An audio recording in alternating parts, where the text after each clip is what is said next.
Hello friends, welcome to our channel. Today with me as usual Jason. Hi Jason. Hi Proful, hi everybody. So today we'll talk about the public transport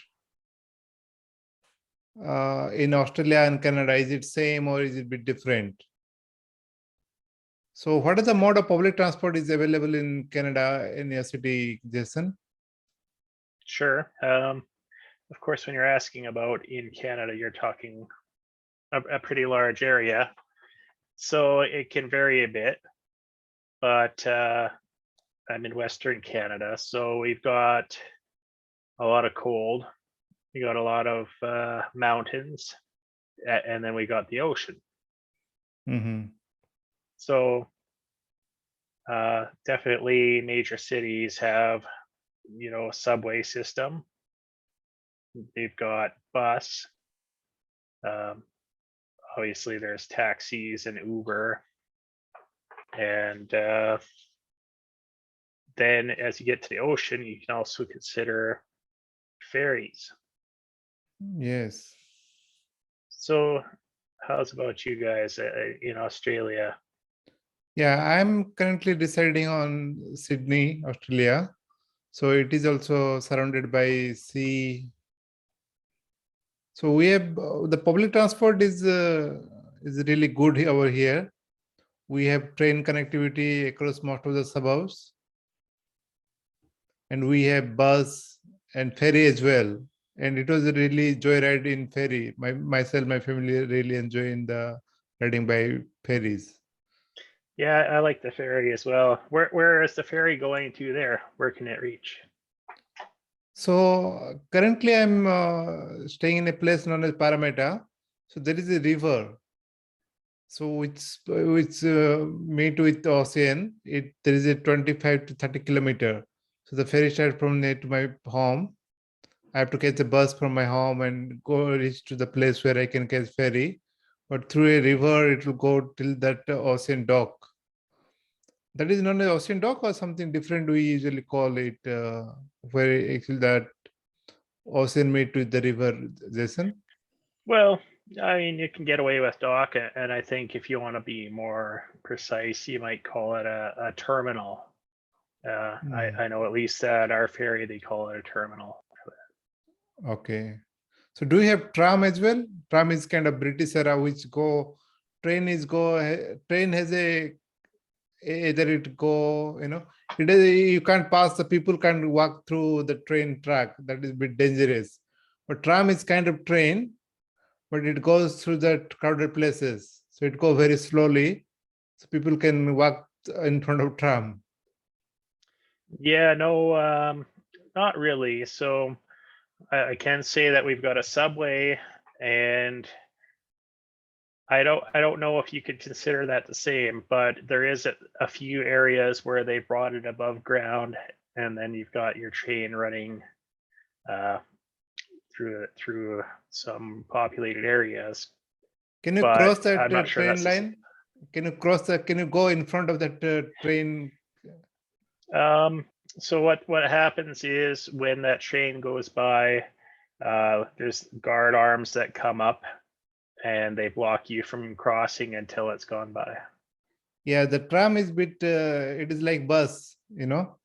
So they have a on track over there, but you can walk on the track. There is no guard or nothing like that. So it's sometimes a bit dangerous, but because it is go through the city, so it is a quite good if you want to explore the city by, sitting on the tram, you can have a good views. So I think very less places all over the world, the tram is still running, maybe in Melbourne or Sydney and a couple of places around the country, around the world, I think. Yeah, I think that historically that used to be a thing Yep. here as well, at least in a few major cities, because I think I've seen sort of historical tours that are operating kind of as you describe it there, but I don't think that's used as a standard transportation anymore. Okay, that's interesting. But here it is using a standard. New lines also come recently in mid of city, so it was good. Absolutely, no, that's interesting. So how about the bus connectivity? Do you need to rely on the car to travel from one place to another, or you can directly get bus connectivity is good in your city?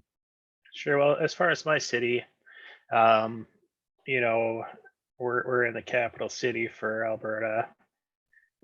So everything's very well connected. There's lots of bus service. There's the subway on top of that, and then as I say, we've got taxis, we've got Ubers, and all those sorts of things.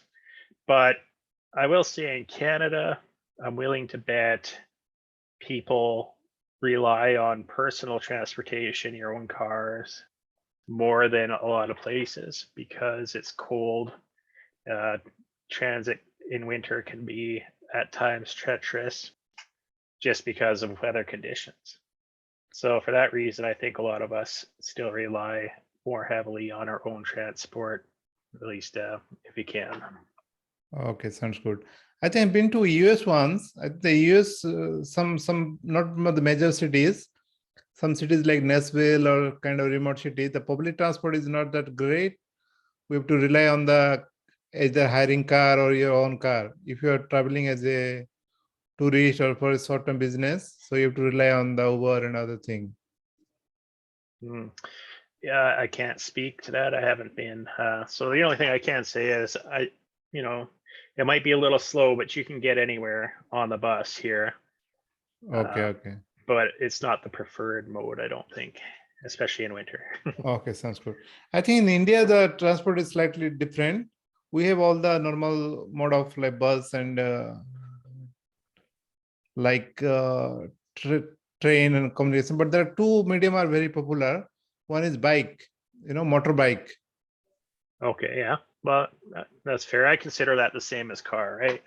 Not exactly motorbike in a developed city, at least in Australia, is kind of hobby or kind of bigger bikes like 700cc or something like that. It is not very commonplace, I would say. We have lots of them here. That's good. That's good to know. But in Australia, it is not very common like scooter, like small scooter like now the delivery boys are using for food delivery. Hmm. So that is quite common in India from going to one place to another. Like most people will go 3 or 4 people in a bike, usually two. Oh. That bit risky. Well, yeah, I don't think we do it that way so much, but motorcycles are common. There's a bit of scooters around. Actually, I've been seeing something new in the last few years around the city. They've started doing these electric scooters to ride on the sidewalks, and you go up and you rent the things. It's all automated. There's nobody there. You just got to put your credit card on the little device there, I guess, and away you go. Yeah, that's quite interesting. I think in Australia also I can see this electric scooter. People are buying and they're standing there and it is going by itself. It is a quite interesting mode. I have not seen in India. In India, one more different transport people rely on that auto rickshaw. Did you heard about it? Which kind of car? Auto rickshaw, auto rickshaw. No, I don't think so. What's that about? It is a three-wheel kind of, not a motorbike or not a car. It is in between. You know what? I've seen those. I didn't know what they called them. I assumed they were called trikes or something, but I think I've seen those. I know what you mean. It looks like a motorcycle, but three-wheeled and a little bit wide. It got a little bit extra body. Yes, I think that the driver will sit in the front and he'll put 2 people in his side, bit risky, and around 5, 6 people in the back. So, so it is Well, like in normal way, around 4 to 5 people can ride in that auto rickshaw. But it is said, so it is a affordable medium for most of the Indian people. I also used to ride to office and when I was there. okay. I've seen something kind of like that, but it wasn't used like for public transportation. It was just used. Yeah, It was just one fellow, and it didn't look to me like it would seat more than 3 people. I don't think, but might not be exactly the same, but a similar idea. Yeah, because in Uber nowadays, in Uber, a bit expensive if you go alone. So they are, if you're daily transporting, if you don't have a car and if you rely on the Uber and other thing alone, so it may be a bit expensive, isn't it? Absolutely. And, as I understand it, due to shortages with the building materials, transportation costs are going up and up and up. Yeah. So, in order to have that luxury of your own vehicle, you can see people may make those kinds of sacrifices to use more economical vehicles. Yep. And I think because of health benefit, other thing like that bike or the cycle are gaining little bit popularity. People are, most of the countries nowadays creating some kind of like footpath. They are creating the bike park. I seen probably in London or Germany. So they converted the entire downtown city to the bike place. I don't remember which country that is. So I think that is also governments are promoting to have more bike, like no electric bike, like the normal. You said bike or cycle? The normal Um, one.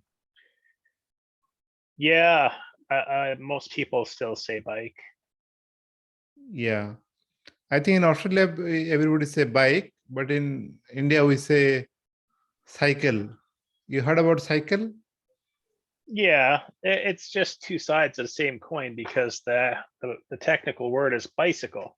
So Yes, that's right. we've embraced the bike and you guys embraced the cycle. Same thing with soda pop. Originally it was soda pop. In Canada we like to say pop, and in the States they like to say soda. Yep, yep. And also the motorbike, we say bike. Okay. Yeah. I want to say they tend to usually say it's slightly different. Biking or biker. Usually they're talking motorized, and then the bike they're usually talking just foot pedal. Yep. I think we had a very good discussion about public transport, Jason. It was nice talking to you. Thank you very much. My pleasure, Proful. Take care. Yeah. Have a good day. Bye-bye.